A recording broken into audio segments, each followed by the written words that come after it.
Pemirsa, terima kasih pian masih bersama kami. Berita selanjutnya menghabarkan pemerintah Kota Banjarmasin melalui PLH Sekda Banjarmasin menyerahkan penghargaan pelayanan publik tahun 2021 kepada 3 puskesmas yang ada di Banjarmasin atas kinerja pelayanan terbaik yang diberikan kepada warga menggunakan aplikasi Simonik untuk mengevaluasi kinerja pelayanan terhadap unit-unit kerja di pemerintah Kota Banjarmasin.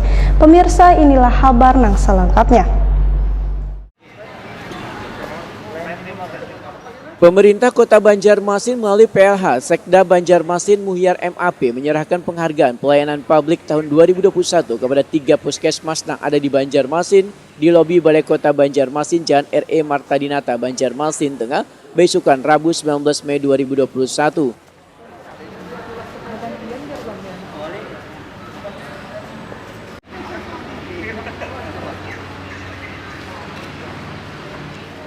PLH Sekda Banjarmasin Muhyar MAP Wahetakuni Prima TV memandahkan penghargaan ini diberikan karena kinerja pelayanan terbaik yang diberikan kepada warga menggunakan aplikasi Simonik yang merupakan aplikasi untuk mengevaluasi kinerja pelayanan terhadap unit-unit kerja di pemerintah Kota Banjarmasin. Aplikasi Simonik yang diinisiasi oleh Kementerian Pendayagunaan Aparatur Negara wan reformasi birokrasi ini, ujar Muhyar, sangat menunjang proses monitoring wan evaluasi pelayanan publik pada SKPD. Unit kerja wan perusahaan daerah yang dilaksanakan setahun sekali untuk memberikan saran perbaikan bagi peningkatan kualitas pelayanan publik.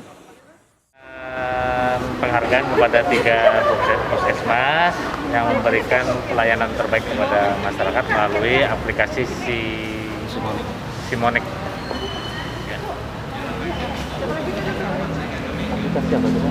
Aplikasi Simonik karena dijelaskan oleh Pak Hendri.